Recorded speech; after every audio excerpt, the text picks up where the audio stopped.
and his family in trouble and so on. And he cannot see any sense in their arguments. And finally, God appears at the end, the 28th chapter. And he comes in a whirlwind. And he refutes the advice of all these three friends. Who is this, he says, that darkeneth counsel with words without knowledge? Now stand you up like a man and answer like a man. Were you there when I laid the foundations of the earth?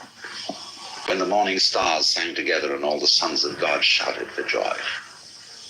And then he goes on to ask Job a series of questions, which include such questions as, why do I send rain on the desert where no man is? Why can you catch the Leviathan with a hook? Can you bind the influences of the Pleiades and make them work for you? Or can you loosen the astrological influences of this constellation of Orion? Can you do all this? And what is it all about? So a series of questions are delivered to Job, none of which have any answer. And the effect of these questions on Job is to solve his problem. And ordinary interpreters of the book of Job always say that this isn't really the answer.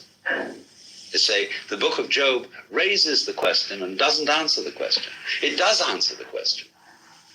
It answers the question by asking questions, all of which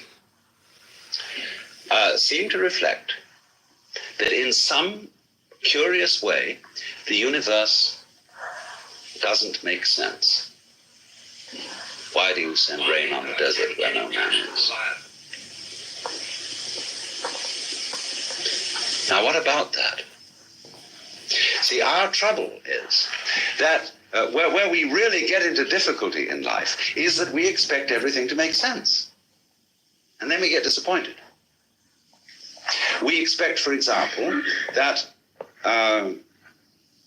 time is going to solve our problems. That there's going to come a day in the future when we will be finally satisfied. And so things make sense, we say of something. It is sensible, it is satisfactory, it is good, because we feel it has a future. It's going to get somewhere, and we're going to arrive.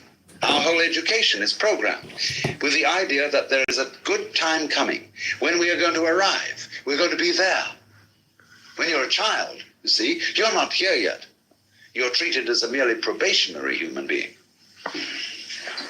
And they get you involved in the system where you go up step by step through the various grades. When you get out of college, you go up step by step through the various grades of business or your profession or whatever it is, always with the thought that the thing is ahead of you. See? It's going to make sense. And perhaps the universe doesn't work that way at all. Maybe instead of that, this world is like music,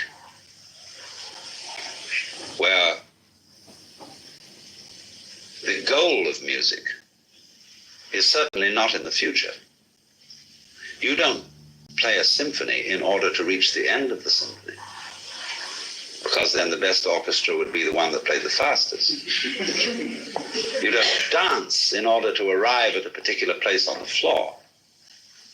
And so Chesterton's view of the world is an essentially musical view, a dancing view of the world, in which the object of the creation is not some far-off divine event, which is the goal, but the object of the creation is the kind of musicality of it, the very nonsense of it, as it unfolds. And so,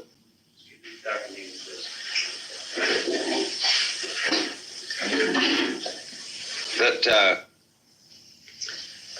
when you talk sense, your words refer to something else.